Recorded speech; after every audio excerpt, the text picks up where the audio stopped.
Hey guys, welcome back to my channel. और मैं little biology teacher आ गई हूँ आपको आगे के नोट्स देने। तो हम इस नोट्स में पढ़ेंगे कि रेस्पिरेशन, यानी कि हम इस एपिसोड में रेस्पिरेशन के बारे में पढ़ेंगे। रेस्पिरेशन एक कैटाबॉलिक केमिकल रिएक्शन है। मैं आपको फटाफट बता देती हूँ। रेस्पिरेशन एक प्रोसेस होता है जो कि फूड को, यानी कि ग्लूकोज को ब्रेक डाउन करता है ताकि हर ऑर्गेनिज्म अपनी ज़रूरत के हिसाब से एक्टिविटीज़ परफॉर्म कर सके। अब ये ग्लूकोज को ब्रेक डाउन करता है ऑक्सीजन की प्रेजेंस में, रिलीज़ करता है कार्बन डाइऑक्साइड और वाटर और एनर्जी। अब ये वाटर तो हमारी बॉडी में स्टोर होता है, क्योंकि आप सबको पता है हमारी बॉडी वाटर से बहुत ज़्यादा बनी हुई है। और ये एनर्जी को रिलीज़ करता है हमारी बॉडी के अंदर ताकि हम अपनी डेली रूटीन का वर्क कर सकते हैं। कार्बन डाइऑक्साइड हम ब्रीथ आउट कर देते हैं, एक्सहेल कर देते हैं। अब रेस्पिरेशन और ब्रीथिंग में दोनों ही अलग अलग प्रोसेसेस हैं। रेस्पिरेशन वो प्रोसेस होता है जिसमें फूड को हम ऑक्सीडाइज करते हैं एनर्जी बनाने के लिए, जबकि ब्रीथिंग एक प्रोसेस है जो गैसेस को इनटेक और इनहेल और exhale of gases is known as breathing.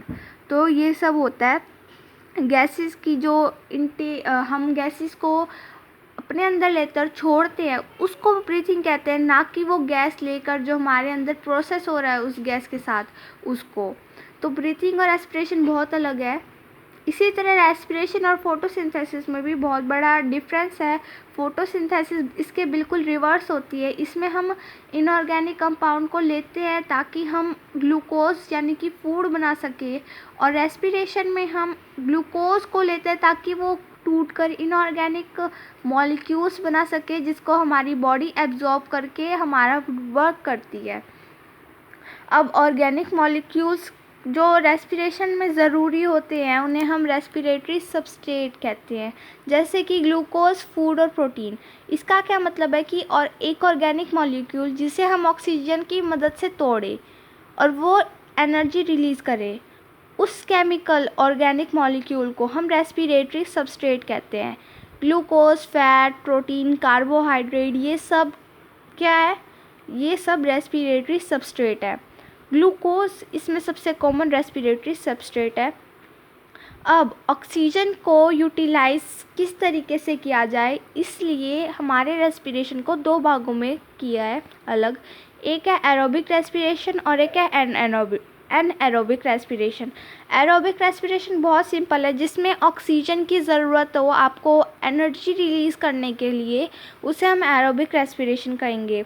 इससे हम आगे डिटेल स्टडी करेंगे। इसमें हमारी ग्लाइकोलिसिस आ जाता है, हमारी क्रेब्स साइकिल आ जाती है। ग्लाइकोलिसिस साइटोप्लाज्म में होती है और क्रेब्स साइकिल हमारी माइटोकॉन्ड्रिया में होती है। अब हमें पता है माइटोकॉन्ड्रिया में हमारी रिलीज़ होती है ये गैसेस, यानी कि हमारी माइटोकॉन्ड्रिया में जो ऑक्सीजन की मदद से फूड बनाया जाता है वो किसकी फॉर्म में जनरेट होता है? एटीपी एनर्जी करेंसी, हम सबको पता है। इसकी हम आगे डिटेल स्टडी करेंगे, इसलिए इसको अभी इतनी ज़रूरी नहीं है ये। अब एक मॉलिक्यूल ग्लूकोज का वो दो मॉलिक्यूल ऑफ पायरुवेट करता है। पायरुवेट भी एक एनर्जी का फॉर्म है। ये किस प्रोसेस से होता है? ग्लाइकोलिसिस। हमारी जो पहली इक्वेशन हमने बताई थी वो इसी के ऊपर थी कि एक ग्लूकोज का जो मॉलिक्यूल होता है वो ब्रेक डाउन होकर दो मॉलिक्यूल बनाता है पायरुवेट के, और उस प्रोसेस को जिससे कि वो ये मॉलिक्यूल बना रहा है उसे हम ग्लाइकोलिसिस कहते हैं। और क्रेब्स साइकिल में 36 या फिर 38 तक एटीपी प्रोड्यूस हो जाते हैं, पूरी ऑक्सीडेशन हो जाता है। मतलब कि एक अलग अलग इनका अलग तरीका है।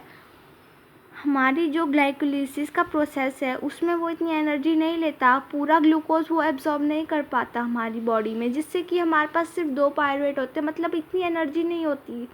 लेकिन क्रेब्स साइकिल में, यानी कि जब माइटोकॉन्ड्रिया में हमारा जो ग्लूकोज है उसको ब्रेक डाउन किया जाता है, तो वो उसका पूरा यूज़ उठाएंगे, वो उसको वेस्ट आउट नहीं होने देंगे, जिससे कि उसमें 36 से 38 एटीपी बन जाते हैं।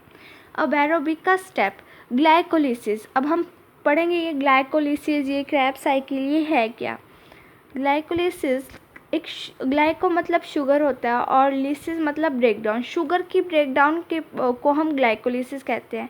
ये साइटोप्लाज्म हर सेल के साइटोप्लाज्म में हो सकती है।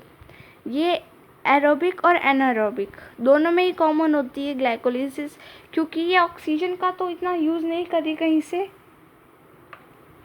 इसलिए ये अभी ज़रूरी नहीं है। लेकिन आगे जब इसकी ही ट्रांसफॉर्मेशन होगी तो उसमें ज़रूरी होगी ऑक्सीजन, इसलिए एरोबिक रेस्पिरेशन में ऑक्सीजन ज़रूरी होता है। ये किसी पर मतलब अभी मैंने बताया कि इसमें दोनों में है, एरोबिक और एनारोबिक रेस्पिरेशन में। इसका मतलब ये ऑक्सीजन पर डिपेंड नहीं होता। एक ग्लाइकोलिसिस मॉलिक्यूल होता है वो ब्रेक डाउन हो जाता है, यानी कि 6 कार्बन जितना होता है उसमें पावर ब्रेक डाउन हो जाता है, और फिर वो 2 पायरुविक एसिड में कन्वर्ट हो जाता है, जो कि 3 कार्बन मॉलिक्यूल हो जाते हैं। अब हमने बताया था कि ग्लूकोज ऑक्सीजन की एब्सेंट में साइटोप्लाज्म के अंदर 2 पायरुविक एसिड बनाता है और 2 एटीपी। तो अब हम पढ़ते हैं क्रेब्स साइकिल। इसे हम सिट्रिक एसिड साइकिल भी कहते हैं और ट्री कार्बोक्सिलिक एसिड साइकिल भी कहते हैं। ये आप आगे पढ़ेंगे ऐसा हम इसको क्यों कहते हैं। ये माइटोकॉन्ड्रिया का जो मैट्रिक्स मतलब जो माइटोकॉन्ड्रिया के अंदर लिक्विड सब्सटेंस होते हैं, जैसे सेल के अंदर साइटोप्लाज्म होते हैं, ऐसे माइटोकॉन्ड्रिया के अंदर जो लिक्विड सब्सटेंस होता है उसे हम मैट्रिक्स कहते हैं। ये उसमें होता है। ये जो प्रोसेस होता है ये पायरुविक एसिड, इसमें जो पायरुविक एसिड होता है, अब उसमें क्या हुआ देखो, उसमें हमारा पायरुविक एसिड बना, 2 पायरुविक एसिड बने। ये क्या करेगा, अब उस साइटोप्लाज्मा से वो पायरुविक एसिड लेगा, उसे और एब्जॉर्ब करेगा ताकि हमारी बॉडी को और एनर्जी मिल सके, और उसको ग्लूकोज ऑक्सीजन की प्रेजेंस में तोड़ेगा ताकि हमारे बॉडी में एनर्जी जा सके। तो मतलब देख लो, पायरुविक एसिड बन तो गया लेकिन हम उसका यूज़ नहीं कर रहे जब तक कि क्रेब्स साइकिल में उस पायरुविक एसिड को ऑक्सीजन की मदद से तोड़ा ना हो। तो ये प्रोसेस में जो पायरुविक एसिड है वो पूरी तरह ऑक्सीडाइज हो जाता है और CO2 और H2O में ब्रेक हो जाता है, जो कि एक ATP बनाते हैं। ऐसे 2 जो पायरुविक एसिड होते हैं वो 2 ATP बनाएंगे, हमने ऊपर देखा था। इसका एक तीसरा स्टेप भी आता है, ऑक्सीडेटिव फॉस्फोराइलेशन। अब आपने देखा होगा ऑक्सीजन का सिर्फ 2 ही तो ATP बने हैं, ऑक्सीजन की इतनी तो यूज़ नहीं हुए। अब ये इनर मेम्ब्रेन में होता है। किसकी इनर मेम्ब्रेन में, जो क्रिस्टेन होती है, यानी कि माइटोकॉन्ड्रिया में जो डबल मेम्ब्रेन होता है उसकी इनर मेम्ब्रेन, जिसे हम क्रिस्टेन कहते हैं, उसमें होता है ये। अब ये ATP ये ऑक्सीजन की प्रेजेंस में ATP बनाते हैं, इसलिए हमारी बॉडी में 36, मतलब कि हमारी बॉडी जो हमारे अंदर ग्लूकोज है उसे इतनी अच्छे से तोड़ देती है कि हमारी बॉडी को अच्छी तरीके से पूरी तरह से एनर्जी मिल सके उस फूड के लिए, और काफ़ी टाइम तक चले। क्योंकि हमारा खाने का यूँ तो है नहीं, हम खाते हैं, हमारे खाने के बीच में करीब 6-5 इतने घंटे का गैप तो होता ही है। तो इसी वजह से हमारे अब इतने घंटे हम खाना नहीं खा रहे, तो इतनी घंटे के लिए एनर्जी कहाँ से आ रही है। और हम जैसे जैसे काम कर रहे हैं, जैसे जैसे हमें भूख लगती है, तो वैसे वैसे हमारी एनर्जी भी कम होती है, जिससे कि हमें पता चलता है कि हमारी बॉडी में ऑक्सीजन यानी कि ग्लूकोज की बहुत कमी हो चुकी है। हमारा फूड अच्छी तरह से ब्रेक डाउन हो गया और उस एनर्जी को हम पूरी तरह यूटिलाइज़ कर चुके हैं। अब हमें और ग्लूकोज लेना है और फूड लेना है, जिससे कि और एनर्जी बने और हम और काम कर सकें। तो इसी वजह से हम ग्लूकोज ले रहे हैं। तो ये किसके प्रेजेंस में हो रहा है, ऑक्सीडेटिव फॉस्फोराइलेशन। तो आप देख सकते हैं 3 प्रोसेस होते हैं। पहला ग्लाइकोलिसिस, जिसमें हमारा पायरुविक एसिड बनता है। दूसरा क्रेब्स साइकिल, जिसमें पायरुविक एसिड को बनकर हमारे जो छोटे छोटे कार्बन डाइऑक्साइड रिलीज़ होते हैं, वाटर रिलीज़ होता है और ATP फॉर्म होते हैं, यानी कि एनर्जी फॉर्म होती है। और फिर तीसरे में, जिसमें पूरा ऑक्सीजन का यूज़ करते हैं वो, और उसे और तोड़ते हैं ताकि उसमें से और एनर्जी निकल सके और हमारी बॉडी को प्रोवाइड करते हैं। तो गाइस आज के लिए इतना ही। ये वीडियो बहुत बड़ी हो गई है। मैं आपको एनाएरोबिक रेस्पिरेशन के बारे में अपनी अगली क्लास में बताऊंगी। अभी के लिए गाइस बाय, और प्लीज़ मेरे चैनल को लाइक, सब्सक्राइब और शेयर ज़रूर कीजिएगा, और नोटिफिकेशन बेल को दबाना मत भूलिएगा ताकि आपको पता चल जाए जब भी मैं नोटिफाई यानी कि ऑनलाइन हूँ। Thank you guys.